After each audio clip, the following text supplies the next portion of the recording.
avant, j'avais 3, bidule, et là, maintenant, j'en ai 3,9634. Waouh, je le vois changer, mais faut arrêter de me prendre pour un con. N'importe quel timer fait pareil. C'est con, mais ça marche. Il est 21h, bienvenue dans Zéro Marketing, l'émission qui parle de bouche à oreille pour réconcilier les Français avec l'économie telle qu'elle fonctionne et non pas telle qu'ils aimeraient qu'elle soit, et avec des découpages en carton. Je suis Cyril Hurstel et je diffuse tous les jeudis soirs à 21h sur mon profil Facebook. Si vous arrivez sur Facebook, laissez un commentaire de manière à ce que je vois si ça fonctionne. Je diffuse également sur la chaîne Zéro Marketing sur YouTube, où l'épisode sort en replay mercredi prochain à 17h désormais, avec une belle image, etc. C'est toujours plus sympa également quand l'image est correcte et qu'on voit bien le tableau.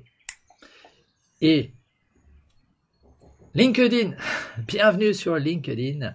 Si vous êtes sur LinkedIn, merci de suivre mon profil. Et si ce que je fais vous intéresse, vous avez le droit de me demander en ami. Mais dans tous les cas, les amis, vous avez le droit de suivre le canal Volcanique. Rejoignez le canal Zéro Marketing. Enfin non, je sais plus. Volcanique.cool/Telegram sur Telegram. Ce que je viens de faire là, c'est exactement le thème de ce soir. C'est-à-dire, on va s'intéresser à la manière de construire quelque chose. Parce que le thème que j'avais mis, c'est construire quelque chose, mais quoi? Alors, si vous n'êtes pas dans le business depuis une dizaine d'années, on va voir 3 exemples qui en disent long sur notre manière en tant qu'être humain de réagir. Parce que lorsque tu cherches à bâtir un business, quand tu cherches à bâtir une communauté, quand tu cherches à... Bonsoir Aurélie, quand tu cherches à attirer l'attention des gens et à les faire venir, on va appeler ça à bâtir une communauté. Et les communautés, j'y crois, parce que l'avenir des petites communautés de 50 personnes où tout le monde se connaît, jusqu'à 150 personnes, on a les loyautés interpersonnelles qui fonctionnent, ça devrait être résilient et ça marcherait bien. Mais sur Internet, on peut bâtir des communautés qui sont différentes. Et il y a 10 ans, quand tu démarrais ça, il suffisait de dire « Inscrivez-vous à ma newsletter pour être informé ». Les gens étaient tellement à la recherche d'informations, c'était tellement nouveau qu'il suffisait de leur dire « Inscris-toi à ma lettre d'information » et ils s'inscrivaient. Essaye aujourd'hui. T'as personne qui s'inscrit. Tout le monde s'en fout. De l'info, il y en a partout. Donc, ça suffit plus de dire « Inscris-toi pour être informé ». Je dis « Ouais, et alors, ça va pas, non, au contraire.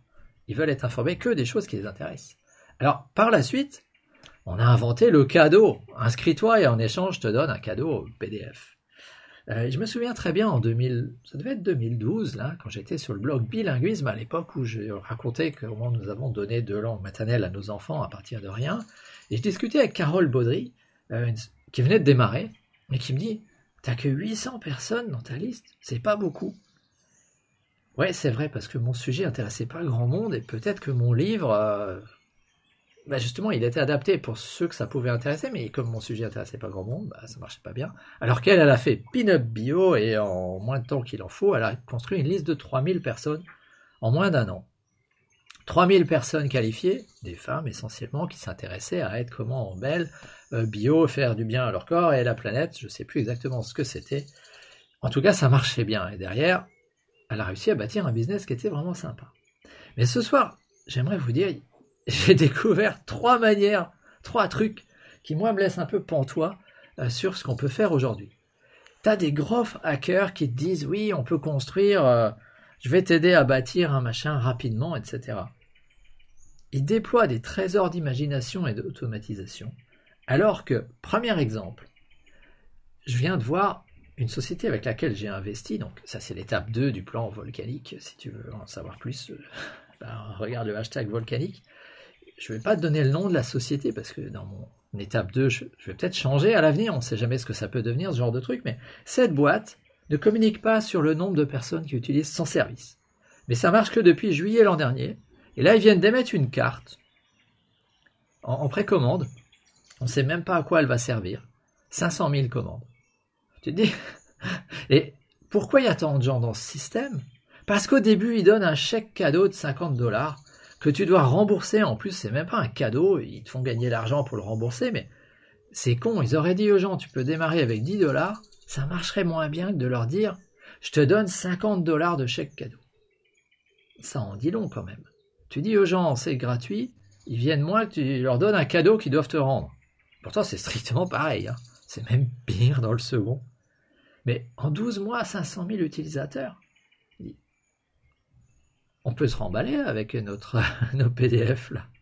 500 000 personnes dont tu peux même des fois vérifier l'identité, hein.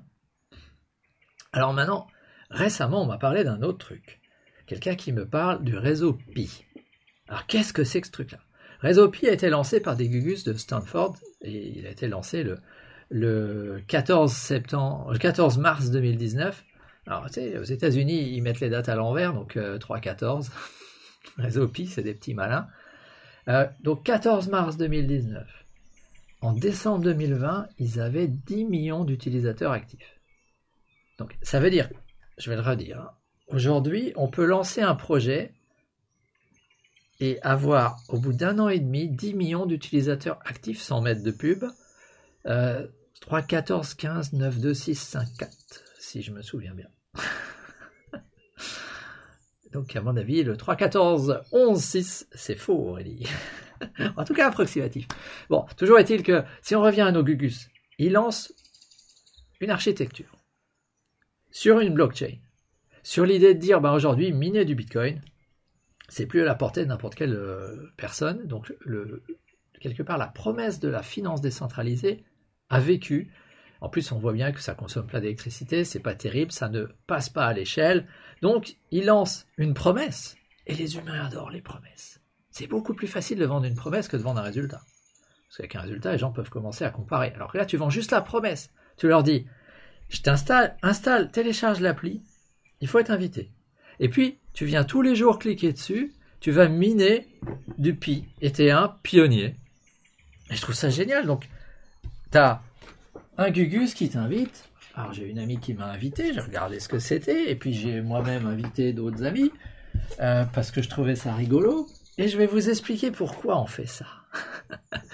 Bonsoir Joseph. Pourquoi on fait ça? Bonsoir Erwin. Pourquoi ces trucs se propagent aussi vite? Parce que, qu'est-ce qu'ils sont en train de faire, nos gugus? Ils sont en train d'essayer de bâtir une blockchain qui fonctionne non pas avec des gros ordinateurs qui crament de l'énergie pour valider des transactions, mais ils sont en train de le faire en disant, finalement, on pourrait valider des choses sur l'architecture du réseau social des gens, puisque lui, quand il a dit à celui-là, viens, c'est qu'il le connaît. Et c'est pour ça que vous ne me verrez pas lancer mon code d'affiliation comme ça, parce que ça n'a aucun sens. Moi, ce que je veux, c'est entrer en contact avec les gens. Par contre, j'ai rentré assez vite des gens que je connais et qui, par truchement d'un autre, ont leur loyauté interpersonnelle qui s'exerce. Donc, les trucs qu'on avait à l'échelle des petits groupes, ces gens-là essaient de les reproduire à l'échelle de toute la planète, et la preuve, ils ont réussi à combiner un ensemble de petits groupes pour atteindre 10 millions d'utilisateurs en quelques mois. Et on peut même créer des cercles de sécurité. Et tout ce qu'on a à faire, c'est venir chaque jour, cliquer sur un bouton, et on gagne des trucs. Alors, est-ce que ce sont des pionniers? Est-ce que ce sont des pigeons? Je ne sais pas. Puisqu'en fait, aujourd'hui, on ne sait pas ce qu'ils vont faire derrière. On ne sait pas ce qu'ils vont en faire, mais moi, je peux quand même pas m'empêcher de penser que les mecs qui ont bâti le système, ils ont tout un tas de gens qui invitent les autres, qui font le boulot de la pub, et à qui on a promis que éventuellement les jetons qu'ils accumulent vaudront quelque chose. On y reviendra un peu plus tard, mais je trouve ça génial, parce que finalement, c'est quoi? C'est des gens qui se connaissent entre eux, qui demandent aux autres d'aimer, mais juste sur la base de peut-être que ça vaudra. Et ça me fait toujours penser à un contre-exemple. Tu rencontres un inconnu, t'imagines, t'es là, et puis tu rencontres une personne que tu connais pas. Ça arrive tout le temps sur Facebook. Je le rencontre, j'entre en contact avec lui, je ne le connais pas, et dans les 10 minutes qui suivent, il me demande d'aimer sa page personnelle ou sa page professionnelle. Je dis, mais les gars, pourquoi j'aimerais une page professionnelle dont je ne sais même pas ce qu'il y a dessus, et je ne connais pas cette personne? C'est complètement con. Alors que là, à l'inverse, t'as des types qu'on ne connaît pas, dont on ne sait pas ce qu'ils veulent faire, qui ont l'air d'avoir une blockchain sur le truc SCP. Enfin voilà, je ne vais pas entrer dans le détail, parce que ce qui m'intéresse, moi, c'est le mécanisme psychologique qui fait que tout un tas de gens viennent et minent, entre guillemets, du truc. Ils ouvrent leur appli, je vais le faire en direct. Tu viens, tu regardes. Alors, le truc n'a même pas besoin d'être connecté, ce qui prouve bien qu'on est juste dans finalement de la relation sociale. Et là, il me dit quoi? Il me dit que je dois revenir avant 10h23 et mon truc est en train de tourner. C'est tout. Je veux dire, tu viens une fois par jour, quoi. Donc, c'est effectivement ça, c'est le pouvoir du buzz, le pouvoir du fait qu'on ramène quelqu'un. Mais, chose très intéressante, derrière, c'est la croyance que ça va valoir. Et ce qui me semble très intéressant aussi, c'est que derrière, il y a un deuxième réseau comme ça qui s'appelle Bee, avec comme les abeilles, où là, on va dire que quand tu es le second, ça va plus vite. Parce que 10 millions d'utilisateurs en 6 mois. Donc, si on revient à ma discussion avec Carole, là, quand j'avais assemblé 800 personnes intéressées par le bilinguisme précoce et qu'elle avait assemblé 3000 femmes intéressées par la beauté au naturel, là, il y a des gars, ils ont assemblé 10 millions de personnes en 6 mois sur une promesse qui est encore pire, qui est de dire, écoute, on est en train de bâtir une infrastructure, connecte-toi, viens tous les jours et tu gagnes des billes. Je sais pas si tout le monde a compris que tu mines pas des bitcoins, tu gagnes des billes. Qu'est-ce que ça vaut aujourd'hui? Alors, ça vaudra peut-être quelque chose.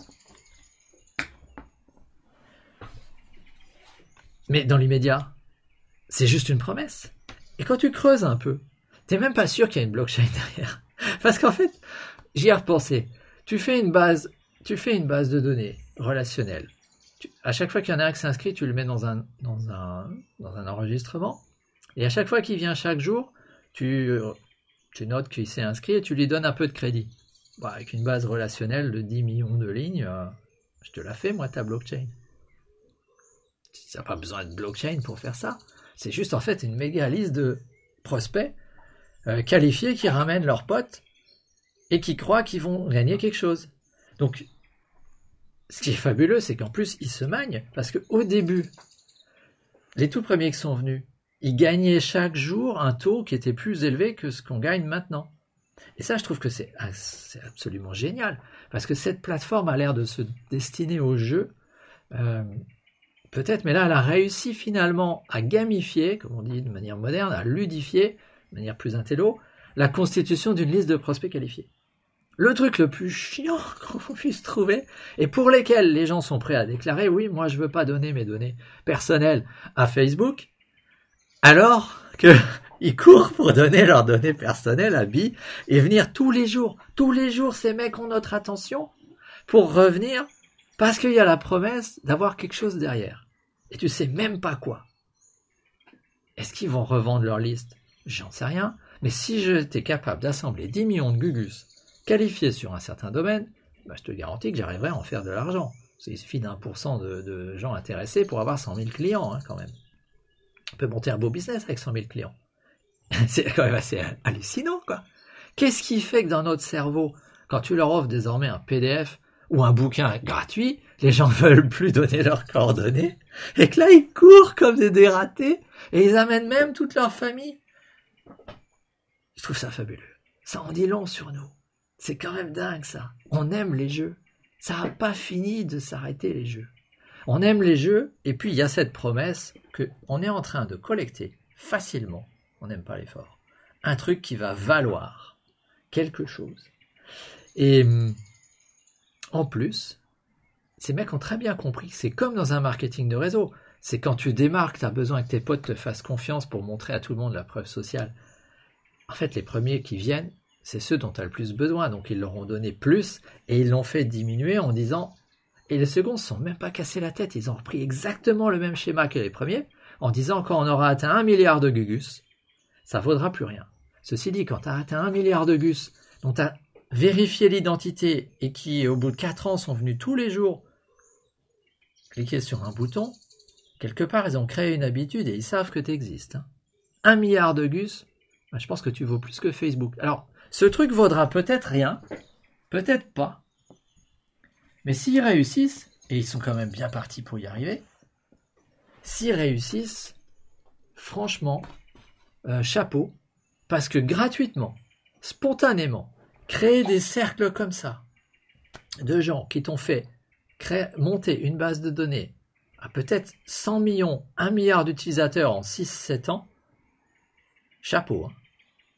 Alors, Facebook, c'était déjà fort. Mais alors là, t'as même pas besoin de gros serveurs. Comme dit, hein, le second, je suis même pas sûr qu'il y ait une blockchain, une simple base relationnelle. Tu notes que les mecs sont venus et tu leur files leur truc quotidien et tu fais semblant avec un compteur que ça change chaque minute. On adore voir ça aussi. Putain, c'est bien foutu. On adore voir le truc qui change tout le temps. Avant, j'avais 3, bidule et là, maintenant, j'en ai 3, 96, 34. Wow, je le vois changer, mais faut arrêter de me prendre pour un con. N'importe quel timer fait pareil. C'est con, mais ça marche. Plus c'est con, plus ça marche. Ces gens bâtissent quelque chose, mais je sais pas quoi. Peut-être que ça vaudra quelque chose. Mais les gens sont persuadés que ça vaudra. Peut-être ça, en fait. Ils sont persuadés qu'un jour, ils auront peut-être de l'argent. Et franchement, ils le mériteront. Ils le mériteront parce que c'est eux qui ont construit le truc. Ah, peut-être que c'est légitime et que c'est une très belle symbiose et qu'on tient là la blockchain. Mais maintenant, il y a un autre phénomène qui est important. En anglais, on appelle ça FOMO, Fear of Missing Out. Tu te dis, ok, c'est con, je suis en train de dire que c'est con et pourtant je le fais. Et j'invite mes potes. Pourquoi ? Parce que ça leur apprend à avoir de l'attention une fois par jour sur quelque chose qui peut-être vaudra quelque chose ou peut-être pas, mais au final, en 365 jours, tu as mis quoi ? Les 15 secondes fois 365, il n'y a même pas 1 heure de boulot dans l'année. Et si ça vaut vraiment quelque chose, tu vas te dire, merde, j'ai manqué quelque chose qui était tout con. Et si ça vaut rien, tu as perdu 1 heure. Non, ne me dis pas, il y a plein de moments où tu perds 1 heure. Et tu as gagné l'habitude d'avoir quelque chose qui te permet de faire. Or, c'est-à-dire on est au 110e épisode et il y en a plein de fois où j'ai dit de petites habitudes permettent d'obtenir de grands résultats. Donc peut-être que là, on est dans le truc ultime de la petite habitude. Partager un plan, venir une fois par jour, appuyer sur un bouton qui va permettre à tout un tas de gens d'avoir d'énormes résultats. Et à ce stade, je serais qui pour dire que c'est de la connerie ? Je peux juste dire, pour le second, ils n'ont rien dévoilé. Pour les premiers, ça a l'air plus sérieux. Mais qu'est-ce qui nous dit que ça vaudra quelque chose ? Rien. Mais j'ai pas envie de le rater. Ça serait quand même trop bête. Se dire, merde, on l'aurait raté. Alors que ça nous coûte presque rien. Voilà.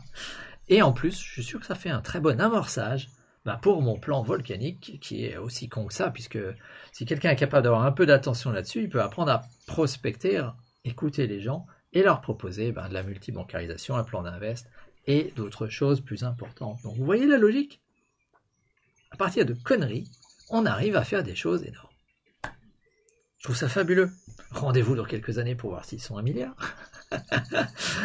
Là-dessus, j'ai pas énormément d'énergie ce soir. Merci de votre attention. Je vais pas sortir moi non plus un jeu comme ça tout seul, mais peut-être que l'idée se fera son chemin. En tout cas, moi je vous dis, non pas rendez-vous tous les jours, mais tous les jeudis soirs. Et vous avez rendez-vous tous les jeudis soirs à 21h. Vous avez le droit de mettre des likes, des pouces, des trucs et tout. Vous aurez ma reconnaissance éternelle. Et puis, je vais faire à l'ancienne. Je vous invite dans mon canal Telegram, volcanique.cool/Telegram, où je diffuse des infos privées et qui, je pense, ont de la valeur. Voilà. Là-dessus, j'espère que tout le monde en parle et que vous m'avez vu. Je fais référence à un commentaire d'Aurélie. Merci de ta fidélité, Aurélie. Ça fait plaisir. Et je vous dis, jeudi prochain, j'accueillerai Sabrina Duluard, qui a plein d'énergie, ancienne joueuse de tennis. Et on parlera marketing de réseau. Bonne semaine à vous et je vous souhaite plus d'énergie que je n'en ai. Allez, salut!